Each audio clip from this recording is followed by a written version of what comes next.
Est-ce que tu vois ce magnifique dessert? L'essayer, c'est l'adopter. C'est le bavarois à la fraise, une recette que je fais depuis que je suis toute petite avec ma mère et que j'adore et je te la partage aujourd'hui. C'est hyper frais et léger, même après un gros repas, franchement, tu verras. Commençons par les ingrédients. 500 g de fraises, 125 g de sucre, 50 centilitres de lait, 4 jaunes d'œufs, pas besoin des blancs pour cette recette, une gousse de vanille comme ceci ou directement en poudre comme celle-là, 6 feuilles de gélatine et 50 centilitres de crème fraîche liquide ou 2 bombes de crème chantilly toutes faites. Pour cette recette, on va d'abord faire une crème anglaise et ensuite une crème chantilly ou tu l'achètes toute faite, comme je viens de le dire. Et on n'oublie pas le fameux moule à bavarois ou alors des verrines, ça se monte très très bien en verrine aussi. Étape 1, dans un bol d'eau bien froide, on vient mettre à ramollir ces feuilles de gélatine, de l'eau froide surtout. Pendant ce temps-là, on verse le lait dans une casserole avec la vanille ou la gousse de vanille. Et on va laisser infuser en portant le tout à ébullition. Dans une casserole plus grande, tu mets ton sucre et tes jaunes d'œufs et tu bats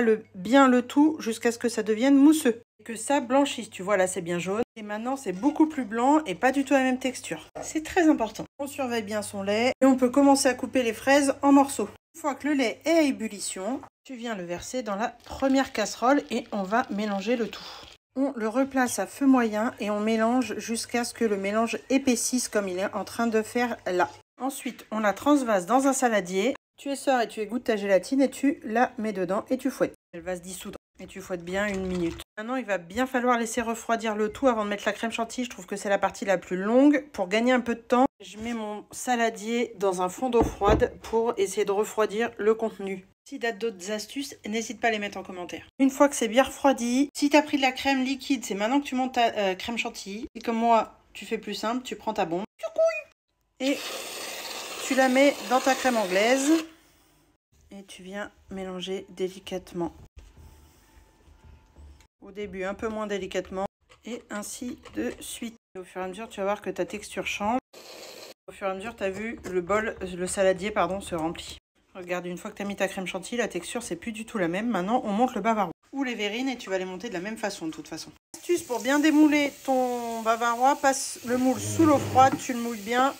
Et tu l'essuies pas, juste tu les goûtes. Maintenant, on va venir le remplir. L'astuce pour avoir des fraises un peu partout, c'est de le faire en étage. Donc là, j'ai fait juste le fond. Je vais mettre des fraises et je vais reverser délicatement par-dessus. Et je remets des fraises. Et ainsi de suite. Et voilà, maintenant, tu viens fermer et tu chasses bien l'air.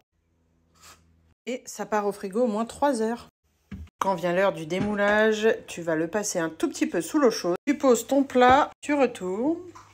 Et tu soulèves, on va se régaler.